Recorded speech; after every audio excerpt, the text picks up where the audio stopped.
안녕하세요. 여러분은 하루를 시작하면서 혹은 잠자리에 들기 전 몸 구석구석을 꼼꼼히 살펴보는 편이신가요? 아마 대부분의 사람들은 특별한 이유가 없다면 자신의 몸에 대해 아주 세세하게 신경 쓰지는 않을 겁니다. 하지만 우리가 무심코 지나치는 신체 부위들, 그리고 거기서 발생하는 불쾌한 냄새에는 다 그럴 만한 이유가 있다는 사실 알고 계셨나요? 오늘은 우리가 미처 알지 못했던 냄새나는 신체 부위와 그 원인에 대해 알아보는 시간을 갖도록 하겠습니다. 이 글을 통해 자신의 몸에 대해 더 깊이 이해하고 건강한 생활 습관을 만들어 나가시길 바랍니다. 발냄새의 주범, 무좀균과 세균 숨겨진 발의 비밀. 가장 먼저 이야기해 볼 곳은 바로 발입니다. 꽉 막힌 신발 속에 하루 종일 갇혀있던 발은 땀으로 축축해지기 쉽고, 이 습한 환경은 세균과 곰팡이가 번식하기에 최적의 조건을 제공합니다. 특히 무좀균은 발냄새의 주범으로 꼽히는데요. 무좀균은 각질을 먹고 살면서 대사 과정에서 불쾌한 냄새를 유발하는 물질을 만들어냅니다. 이러한 물질은 발냄새의 주요 원인 중 하나인 이소발레릭산과 같은 휘발성 유기산입니다.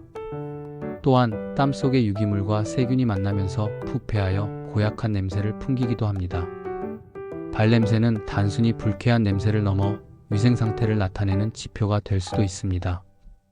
평소 발을 깨끗하게 씻고 통풍이 잘 되는 신발을 신는 것이 발냄새를 예방하는 데 도움이 됩니다. 땀 흡수가 잘 되는 면 양말을 착용하는 것도 좋은 방법입니다. 발가락 사이를 꼼꼼하게 말리는 것도 잊지 마세요. 발 전용 비누나 항균 비누를 사용하는 것도 도움이 될 수 있으며, 족욕을 통해 발의 청결을 유지하는 것도 좋은 방법입니다. 겨드랑이, 땀샘과 세균의 콜라보 숨겨진 땀의 비밀. 다음은 겨드랑이입니다. 겨드랑이에는 아포크린 땀샘이라는 특수한 땀샘이 존재합니다.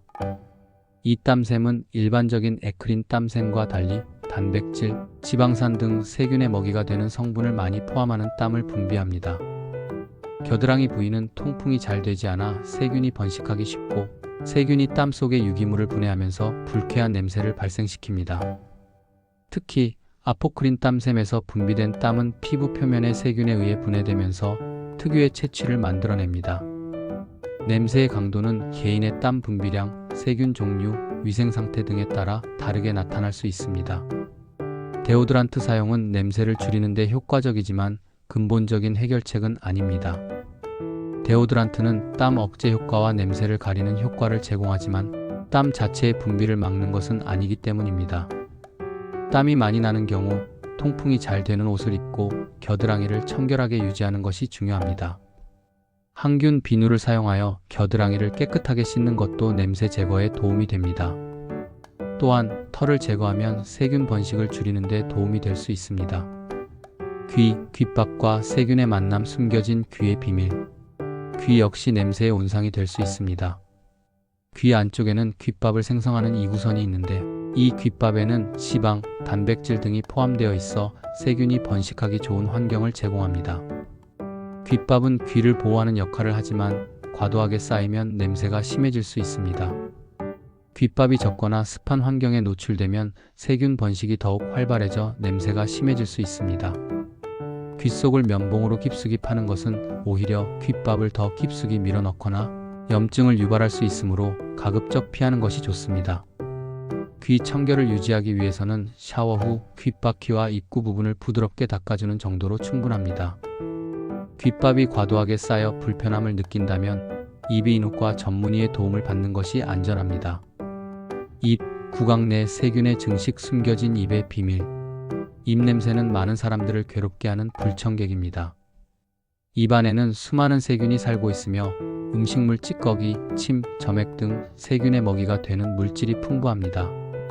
세균은 이러한 물질을 분해하면서 황화수소, 메틸메르캅탄 등 불쾌한 냄새를 유발하는 휘발성 유황 화합물을 생성합니다. 이러한 휘발성 유황 화합물은 입냄새의 주요 원인입니다. 입냄새는 구강 건강뿐만 아니라 전신 건강과도 연관이 있을 수 있습니다. 칫솔질, 치실 사용, 혀 클리너를 통해 입안의 세균과 음식물 찌꺼기를 제거하고 정기적인 치과 검진을 받는 것이 입냄새 예방에 중요합니다. 혀 클리너를 사용하여 혀의 설태를 제거하는 것도 효과적인 방법입니다. 물을 자주 마셔 입안을 촉촉하게 유지하는 것도 도움이 되며 흡연은 입 냄새를 악화시키므로 금연하는 것이 좋습니다. 사타구니, 습한 환경과 땀 숨겨진 사타구니의 비밀. 사타구니는 통풍이 잘 되지 않는 부위로 땀과 습기가 차기 쉬워 세균 번식에 취약합니다.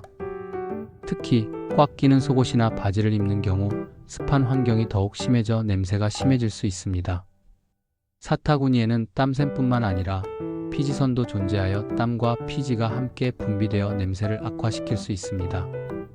사타구니 부위를 청결하게 유지하고 통풍이 잘 되는 속옷을 착용하는 것이 좋습니다. 땀 흡수가 잘 되는 소재의 속옷을 선택하는 것도 중요합니다. 샤워 후에는 물기를 꼼꼼하게 말리고 건조한 상태를 유지하는 것이 중요합니다. 곰팡이 감염은 사타구니 냄새를 악화시킬 수 있으므로 곰팡이 감염 예방을 위해 통풍에 더욱 신경 써야 합니다. 항문, 배설물과 세균 숨겨진 항문이 비밀.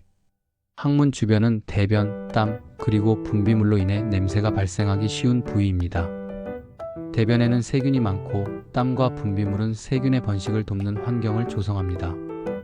특히 항문 주위에는 치질이나 치루와 같은 질환이 있는 경우 냄새가 더욱 심해질 수 있습니다. 항문 주변을 깨끗하게 유지하고 배변 후에는 물로 꼼꼼하게 씻는 것이 중요합니다. 비데를 사용하는 것도 좋은 방법입니다.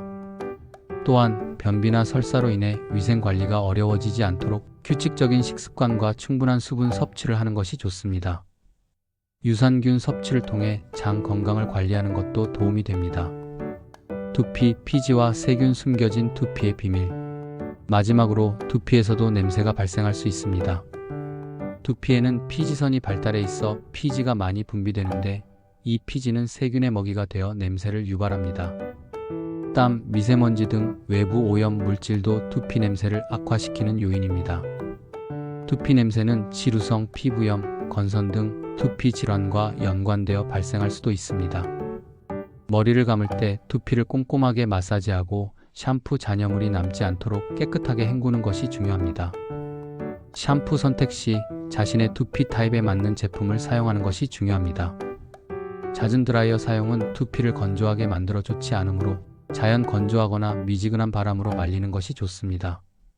두피 냄새가 심하다면 두피 전문 클리닉에서 진단을 받아보는 것도 좋습니다.